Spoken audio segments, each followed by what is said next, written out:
सबको जय मसीह की।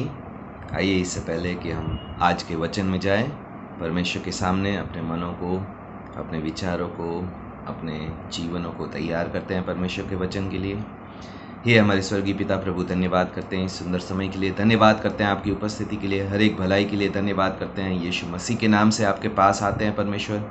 और प्रभु, धन्यवाद के साथ प्रभु आपके वचन के लिए प्रभु हम प्रार्थना करते हैं। हमारे मनों को, हमारे जीवनों को प्रभु, हमारे शरीर और प्राण आत्मा को प्रभु आपके वचन के लिए ना सिर्फ तैयार करें परमेश्वर, ताकि हम आपके वचन को समझने वाले बन सके परमेश्वर। आज प्रभु सहायता कीजिए परमेश्वर कि हम आपके वचन के अनुसार अपने जीवन को बदलने वाले बन सके परमेश्वर। आज प्रभु आपके वचन पे विश्वास करके असंभव बातों के लिए प्रार्थना करने वाले बन सके यीशु मसीह के नाम से परमेश्वर। हम धन्यवाद करते हुए प्रभु, विश्वास करते हुए प्रभु कि आपका वचन प्रभु जो प्रभु आपके मुंह से निकलता है परमेश्वर, वो प्रभाव रहित नहीं होता परमेश्वर। आज प्रभु हमारे हर एक के जीवनों में प्रभु वो आपकी इच्छा के अनुसार प्रभाव लाने वाला बन सके, बदलाव लाने वाला बन सके यीशु मसीह के नाम से। धन्यवाद के साथ, विश्वास के साथ आज के समय को, इस दिन को आपके हाथ में सौंपते हुए, अपने जीवनों को, परिस्थितियों को आपके हाथ में सौंपते हुए विश्वास से ये सारी प्रार्थना यीशु मसीह के नाम से मांगते हैं। आमीन, आमीन। आइए आज जैसे हम परमेश्वर के वचन से देख रहे हैं कि परमेश्वर जो हमारा यीशु मसीह है वो असंभव को संभव करने वाला परमेश्वर है। और हमने ये वचन शुरू किया था दूसरे इतिहास चैप्टर 16 उसके 9 वचन से कि देख, परमेश्वर यहोवा की दृष्टि सारी पृथ्वी पर इसलिए फिरती रहती है कि जिनका मन उसकी ओर निष्कपट रहता है, उनकी सहायता में वह अपनी सामर्थ को दिखाए। और अभी तक हम इस सीरीज़ में देख चुके हैं कि परमेश्वर कैसे चाहता है कि हम असंभव बातों के लिए परमेश्वर के वचन पे विश्वास करें। हमारी प्रार्थनाएं परमेश्वर के वचन के अनुसार होने वाली बन सके। अपने परिवारों के उद्धार के लिए हम परमेश्वर के वचन के अनुसार प्रार्थना करें और विश्वास करें। अपने निजी संकटों में, चाहे वो फाइनेंस का हो, चाहे वो बीमारियों का हो, चाहे वो हमारे जीवन के रिश्तों की समस्याएं हो, और हमारे सामने ऐसी बड़ी ज़रूरतें खड़ी हो जिसके बारे में हम कुछ भी सॉल्यूशन नहीं कर पा रहे हैं, तो कैसे परमेश्वर के वचन के अनुसार उस परिस्थितियों में प्रार्थना करना, विश्वास करना। और लास्ट सीरीज़ में हमने देखा था कि कैसे परमेश्वर को अपनी कलीसियाओं की बढ़ोतरी के लिए, कलीसियाओं की उन्नति के लिए, कलीसियाओं में के द्वारा परमेश्वर की योजना को पूरी होने के लिए विश्वास करना और प्रार्थना करना। आज जो हम देखने जा रहे हैं, कैसे परमेश्वर पे विश्वास करना देश के लिए या देश की जातियों के लिए। और इसके लिए जो हम वचन पढ़ने और समझने जा रहे हैं, सबसे पहला परमेश्वर की स्वभाव को समझना ज़रूरी है। फिर से जैसे मैं कहता हूँ, परमेश्वर का स्वभाव परमेश्वर के वचन से ही दिखता है।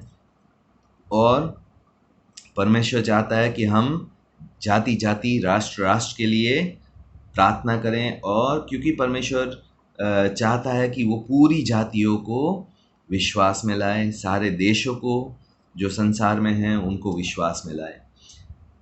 सबसे पहले हमें ये बात समझनी ज़रूरी है कि परमेश्वर चाहता है कि सारे राष्ट्रों का, सारी जातियों का उद्धार।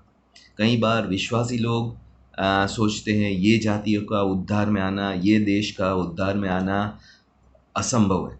लेकिन हमें परमेश्वर की कलीसिया, परमेश्वर के लोग होने के नाते वही बातें पर विश्वास करना है जो परमेश्वर का वचन कहता है, परमेश्वर का स्वभाव है। क्योंकि कोई भी बातें जो परमेश्वर के वचन और स्वभाव के विरोध में हैं, वो आज नहीं तो कल बदलेगी ही बदलेगी।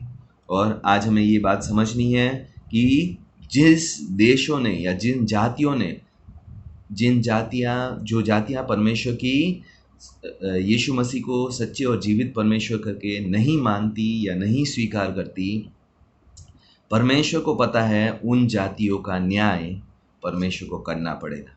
एक दिन आएगा जब ये ग्रेस पीरियड यानी कि अनुग्रह का पीरियड पूरा होगा और परमेश्वर को उस जातियों का न्याय करना पड़ेगा। कहाँ लिखा है? मत्ती चैप्टर 25 उसके 32 में अगर हम पढ़ेंगे, और सब जातियाँ उसके सामने इकट्ठा की जाएगी, और जैसे चरवाहा भेड़ों को बकरियों से अलग कर देता है, वैसे ही वह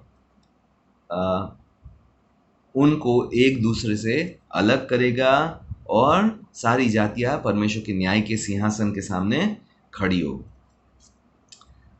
और हमें ये भी पता है कि परमेश्वर हर एक जाति और राष्ट्र का उद्धार करना चाहता है।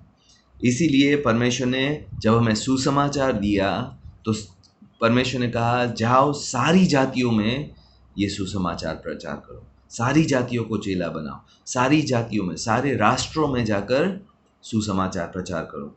और अगर परमेश्वर की ये इच्छा नहीं होती तो आज मैं और आप शायद कभी विश्वास में नहीं होते, क्योंकि यीशु सिर्फ और सिर्फ इज़राइल में ही सुसमाचार प्रचार करता था। यीशु ने, अगर आप देखोगे तो इज़राइल की बाउंड्री के बाहर बहुत से कम लोग थे जिनको सुसमाचार प्रचार किया या जिनके लिए चिन्ह और चमत्कार किए। और अगर परमेश्वर की इच्छा ना होती जाति जाति और राष्ट्र राष्ट्र के उद्धार के लिए, तो आज शायद मैं और आप कभी उद्धार या यीशु मसीह को नहीं जान पाते। इसलिए हमें ये समझना ज़रूरी है कि आपका और मेरा उद्धार ही एक सबसे बड़ा सबूत है कि परमेश्वर चाहता है हर एक जाति, हर एक राष्ट्र, हर एक भाषा, हर एक कुल के लोगों का उद्धार होने वाला बन सके। और आज हम मरकुस चैप्टर 11 और उसके 17 वचन में देखेंगे। मरकुस चैप्टर 11 उसका 17 वचन, और उपदेश करके उनसे कहा, क्या यह नहीं लिखा कि मेरा घर सब जातियों के लिए प्रार्थना का घर कहलाएगा, पर तुमने इसको डाकुओं की खो बना रखा। परमेश्वर अपने घर को यानी कि कलीसिया को, परमेश्वर के लोगों को प्रार्थना का घर बनाना चाहता है। लेकिन किसके लिए प्रार्थना करने के लिए बात कर रहा है? सब जातियों के लिए। आज कलीसिया के रूप में, विश्वासी के रूप में हमें विश्वास करना है कि कोई भी जाति परमेश्वर के अनुग्रह से वंचित नहीं रह सकती, नहीं रहनी चाहिए, और ना ही हमारी प्रार्थनाओं से वंचित रहनी चाहिए। आज जिस जातियों को, आपको और मुझे लगता है ये इन जातियों का, इन देशों का परमेश्वर में आना बहुत कठिन है, उनके लिए हमें और अधिक प्रार्थना करने की ज़रूरत है। और आज परमेश्वर का वचन हम देखेंगे कि ये आज की योजना नहीं है। परमेश्वर ने अब्राहम को जब आशीष दी थी, तब परमेश्वर ने तभी से सोच लिया था, और पहले से ही परमेश्वर की योजना थी कि हर एक जाति, हर एक भाषा, हर एक कुल का उद्धार हो। आज हम गलातियों चैप्टर 3 और उसके 8 में देखेंगे।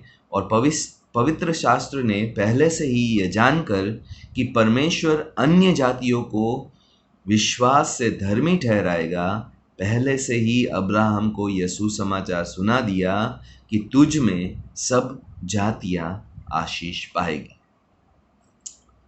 शुरुआत से ही परमेश्वर का योजना जो है, परमेश्वर की योजना, वो सारी जातियों को उद्धार देने की है। अब्राहम के द्वारा जब आशीष की बात हुई थी, परमेश्वर ने अब्राहम को बोला था, मैं तुझे आशीष दूंगा और तुझे सारी जातियों के लिए आशीष की एक रीज़न, चैनल या वजह बनाऊंगा।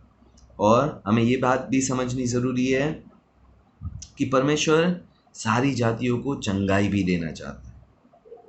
परमेश्वर सारी जातियों को चंगाई देना चाहता है। इसलिए आज हम प्रकाशित वाक्य चैप्टर 22 उसका 2 वचन पढ़ेंगे। उस नगर की सड़क के बीचों बीच एक नदी बहती थी। नदी के इस पार और उस पार जीवन का वृक्ष था। उसमें 12 प्रकार के फल लगते थे और वह हर महीने फलता था, और उस वृक्ष के पत्तों से जाति जाति के लोग चंगे हो जाते थे। परमेश्वर ने जब चंगाई की भी योजना बनाई, परमेश्वर के सामर्थ्य, जीवन के वृक्ष से जब चंगाई की योजना वह प्रकाशित वाक्य में लिखी है, हर एक जाति, हर एक कुल, हर एक भाषा, हर एक राष्ट्र के लिए परमेश्वर चाहता है वो चंगाई पाए। आज हमारा देश काफ़ी चीज़ों में बीमार है, चाहे वो भ्रष्टाचार ले लो, चाहे वो क्राइम ले लो, चाहे वो स्वार्थ ले लो, चाहे वो पाप का जीवन ले लो, चाहे अंधकार की तरफ या गलत कामों की प्रति लोगों का लगाव ले लो, अंधश्रद्धा, मूर्ति पूजा, हर एक चीज़ में शराब की आदतें, चाहे नशे की आदतें, हर एक चीज़ में हमारा देश जो है वो काफ़ी सारी चीज़ों से, काफ़ी सारे रोगों से भरा पड़ा है। और परमेश्वर चाहता है हर एक रोगों से हमारे देश को चंगाई दे। लेकिन ये कब होगा? जब परमेश्वर के लोग विश्वास करेंगे और परमेश्वर के लोग प्रार्थना करेंगे। और ना सिर्फ परमेश्वर चंगाई देना चाहता है, परमेश्वर हमारे देश, हमारे जातियों को उसका वैभव यानी कि उसकी महिमा वापस लौटाना चाहता है। रिविलेशन यानी कि प्रकाशित वाक्य चैप्टर 21, चैप्टर 21 उसका 24 और उसका 26 वचन पढ़ेंगे। जाति जाति के लोग उसकी ज्योति में चले फिरेंगे और पृथ्वी के राजा अपने अपने तेज का सामान उसमें लाएंगे। लोग जाति जाति के तेज और वैभव का सामान उसमें लाएंगे। परमेश्वर हर एक जाति, हर एक कुल, हर एक भाषा को आदर और महिमा से भरना चाहते हैं।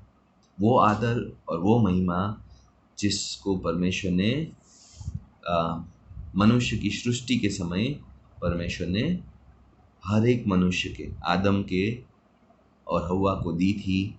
और आदम और हव्वा के द्वारा हर एक जाति पैदा हुई। इसलिए परमेश्वर की योजना मनुष्य को वापस वो आदर और वो महिमा का स्थान लौटाने की है जो उसने पाप करने से खो दिया था। और इसके लिए यीशु ने अपना लहू भी बहाया। यीशु ने अपना लहू कोई एक जाति के लिए नहीं बहाया था। हमें ये बात समझने की ज़रूरत है कि हर एक जाति, हर एक धर्म, हर एक भाषा, हर एक राष्ट्र के लोगों ने पाप किया है और परमेश्वर की महिमा से रहित हो गए हैं। इसलिए यशायाह चैप्टर 53 का 6 बोलता है, हम तो सब के सब भेड़ के समान भटक गए थे, हम में से हर एक ने अपना अपना मार्ग लिया और यहोवा ने हम सभी का अधर्म का बोझ उसी पर लाद दिया। तो जब ये वचन कहता है हर एक जाति, हर एक भाषा, हर एक कुल, हर एक देश के लोग परमेश्वर से भटक कर पाप में चले गए। और जब यीशु मसीह ने अपना लहू बहाया तो हर एक जाति, हर एक भाषा, हर एक धर्म, हर एक राष्ट्र के लिए अपना लहू बहाया। और परमेश्वर ने अपने लहू से हर एक जाति, हर एक भाषा, हर एक राष्ट्र के लोगों को वापस अपने लिए, अपने से जोड़ने के लिए, अपने साथ रखने के लिए खरीद लिया। रेविलेशन यानी कि प्रकाशित वाक्य चैप्टर 5 उसका 9 में देखेंगे कि वे एक नया गीत गाने लगे, तू इस पुस्तक के लेने और इस मुहर को खोलने के लिए योग्य है, क्योंकि तूने वध होकर अपने लहू से हर एक कुल और भाषा और लोग और जाति में से परमेश्वर के लिए लोगों को मोल लिया है, लोगों को पाप से वापस खरीद लिया है, लोगों को पाप से वापस छुड़ा लिया है। इसलिए यीशु मसीह का लहू कोई पर्टिकुलर जाति या भाषा या धर्म के लोगों के लिए या राष्ट्र के लोगों के लिए नहीं बहाया था, लेकिन पूरी मनुष्य जाति, हर एक भाषा, हर एक कुल, हर एक राष्ट्र, हर एक लोगों के लिए यीशु मसीह ने अपना लहू बहाकर कीमत चुकाई। और इसीलिए यीशु ने जब अपने चेलों को भेजा तो बोला, जाओ और सारी जातियों में इस सुसमाचार को प्रचार करो। इसलिए परमेश्वर ने कोई पर्टिकुलर जाति या पर्टिकुलर भाषा या पर्टिकुलर खास लोगों को सिर्फ सुसमाचार देने के लिए नहीं कहा, लेकिन हर एक जाति, हर एक भाषा के लिए परमेश्वर ने सुसमाचार ठहराया। और अंतिम समय में प्रकाशित वाक्य में हम देखेंगे, परमेश्वर का वचन कहता है प्रकाशित वाक्य चैप्टर 14 यानी कि रिविलेशन चैप्टर 14 वर्स 6 में, फिर मैंने एक स्वर्गदूत को आकाश के बीच में उड़ते हुए देखा, जिसके पास पृथ्वी पर के रहने वालों की हर एक जाति और कुल और भाषा और लोगों को सुनाने के लिए सनातन सुसमाचार था।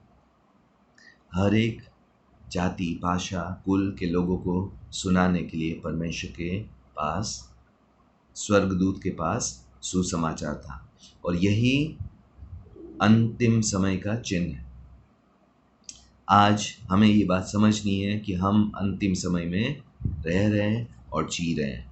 मत्ती चैप्टर 24 आप पढ़ेंगे, मैथ्यू चैप्टर 24, उसमें क्लियरली लिखा है, मैथ्यू चैप्टर 24 उसका अगर 4 से पढ़ेंगे, 4 से लेकर 14 तक, तो आपको पता चलेगा जो आज हमारे देश और दुनिया में महामारी फैली है, जो अकाल है, जो भूकंप आ रहा है, जो बातें यीशु मसीह ने कहा था कि अंत के समय का आरंभ है, वो हो चुकी।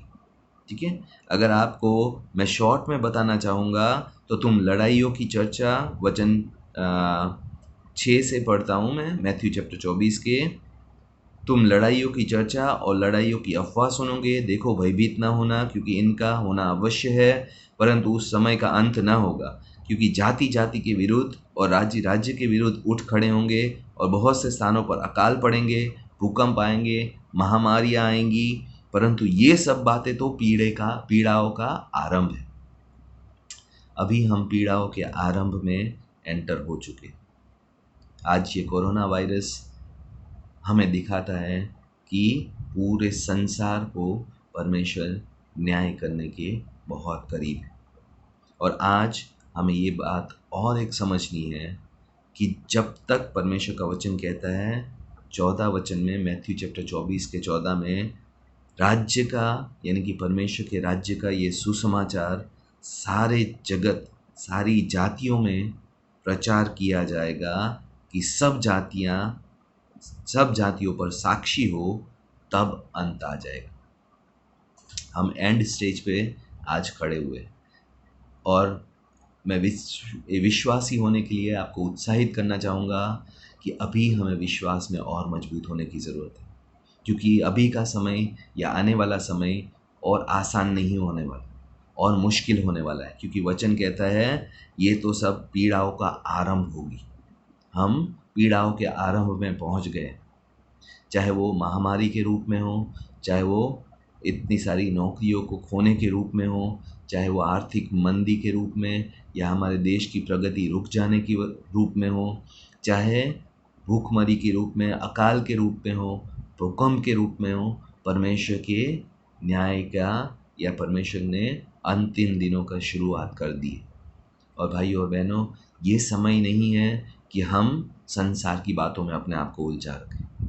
हमें ये बात समझनी है कि परमेश्वर का सुसमाचार जब तक सारी जातियाँ, सारे देश, सारी भाषाओं को प्रचार नहीं होगा, तब तक यीशु मसीह का दूसरा आगमन नहीं होगा, और तब तक ये पीड़ा है, ये समस्याएं चलती ही रहेगी। एक समस्या खत्म होगी, दूसरी समस्या शुरू होगी। और मैं आपको ये निराश करने के लिए नहीं कह रहा हूँ, लेकिन मैं आपको पहले से परमेश्वर के वचन और उद्देश्य के प्रति जागरूक होने के लिए कह रहा हूँ।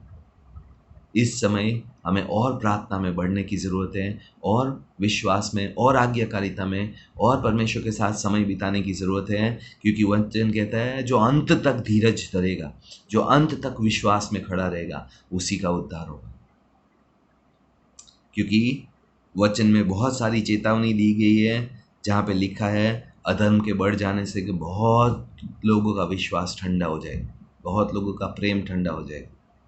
आज परमेश्वर जो हमसे चाहता है वो हमारा परमेश्वर के प्रति प्रेम ठंडा नहीं होना चाहिए, और परमेश्वर के लोगों के प्रति जो परमेश्वर को जानते हैं और नहीं जानते, उन दोनों के प्रति भी हमारा प्रेम ठंडा नहीं होना चाहिए। और प्रेम दिखाने का इससे बेहतर तरीका और कौन हो सकता है कि जो प्रेम का स्रोत परमेश्वर है, उससे उन लोगों को जोड़ने की कोशिश करना। इसलिए हम सारी जातियों को सुसमाचार सुनाना ज़रूरी है, ताकि यीशु मसीह का आना जल्दी हो और ये अंत यानी कि पीड़ाओं के समय का अंत जल्दी हो।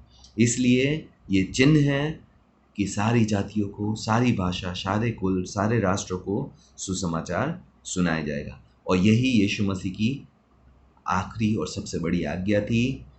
मैथ्यू चैप्टर 28 और उसके 19 में पढ़ेंगे कि इसलिए तुम जाओ और सब जातियों के लोगों को चेला बनाओ उन्हें पिता पुत्र और पवित्र आत्मा के नाम से बपतिस्मा दो और उन्हें वो सब कुछ बातें सिखाओ जो मैंने तुम्हें सिखाई। ये आज्ञा यीशु मसीह की आज हमें बार बार याद दिलाती है कि परमेश्वर सारी जातियों का उद्धार करना चाहता है और इसीलिए परमेश्वर ने किसी को प्रेरित करके, किसी को भविष्यवक्ता करके ठहराया, क्योंकि परमेश्वर चाहता है सारे के सारे देश, सारे के सारे राष्ट्र, सारे के सारी जातियाँ परमेश्वर को जानने वाली बन सके। इसीलिए आज परमेश्वर चिन्ह और चमत्कार करता है। परमेश्वर अपने सामर्थ को दिखाना चाहता है। परमेश्वर आपकी और मेरी प्रार्थनाओं का उत्तर देना चाहता है। परमेश्वर चाहता है हम विश्वास करें कि हर एक जाति, हर एक भाषा, हर एक कुल, हर एक देश के लोग यीशु मसीह को जानेंगे और हमारा देश भी मसीह को जानने वाला, मसीह की आज्ञाओं में चलने वाला देश होगा। और जो मसीह की आज्ञाओं को नहीं चलने वाला देश होगा, उनके लिए ये यात्रा अंतिम दिनों की बहुत मुश्किल होगी।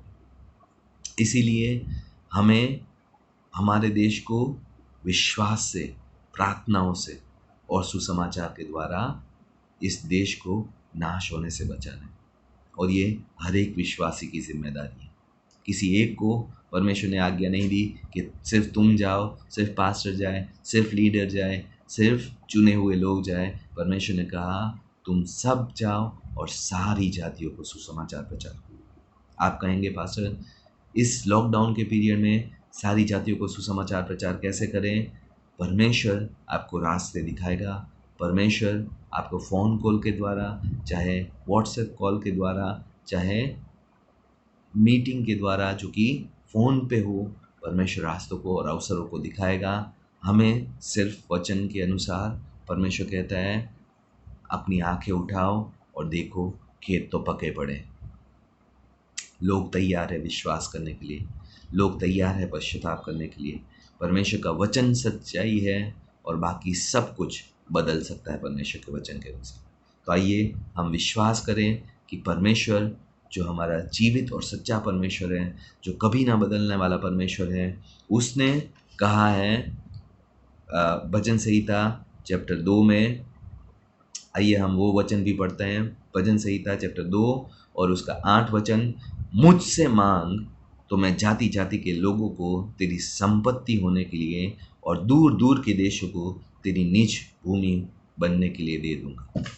परमेश्वर का वचन आज भी सच्चाई है। हमें जो करने की ज़रूरत है वो है विश्वास करना और हर एक जाति, हर एक भाषा, हर एक कुल के लोगों के उद्धार के लिए प्रार्थना करने की ज़रूरत है। और कलीसिया से परमेश्वर यही चाहता है कि मेरा घर जातियों के लिए प्रार्थनाओं का घर कहलाएगा। परमेश्वर हर एक जाति, हर एक भाषा, हर एक कुल को पूरे बाइबल में शुरुआत से लेकर आखिर तक देखेंगे, एक ही योजना है हर एक जाति, हर एक भाषा, हर एक कुल के लिए। वो है वो यीशु मसीह को जानने वाले बन सके, यीशु मसीह को मानने वाले बन सके, अपने पापों से पश्चाताप करके परमेश्वर के साथ एक रिश्ता बनाने वाले बन सके।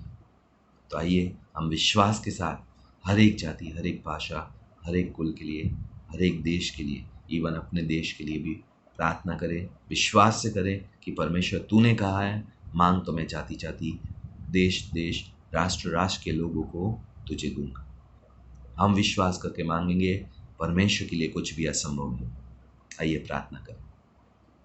ये हमारे स्वर्गीय पिता प्रभु, धन्यवाद करते हैं, विश्वास करते हैं प्रभु कि आपके लिए कुछ भी असंभव नहीं है परमेश्वर। और आप प्रभु जाति जाति, राष्ट्र राष्ट्र और हर एक भाषा, हर एक कुल के लोगों के परमेश्वर हैं। और आप चाहते हैं परमेश्वर हर एक जाति, हर एक भाषा, हर एक कुल, हर एक देश के लोग प्रभु विश्वास में आए परमेश्वर।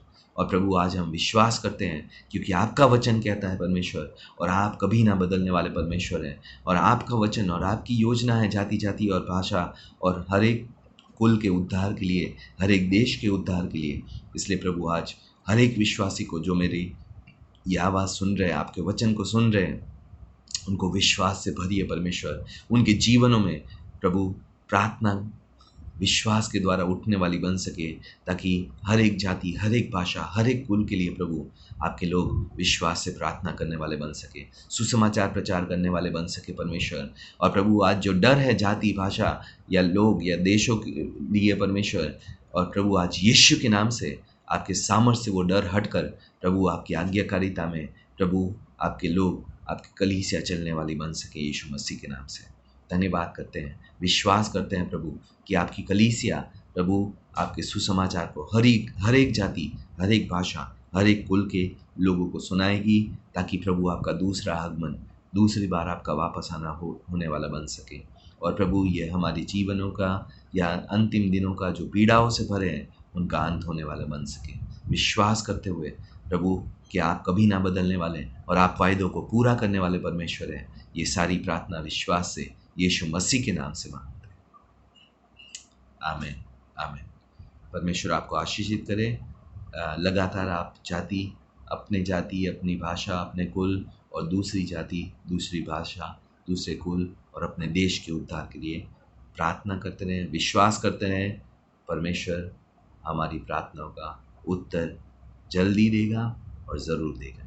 God bless you, God B with you. परमेश्वर आपको आशीषित करे और आपके साथ रहे।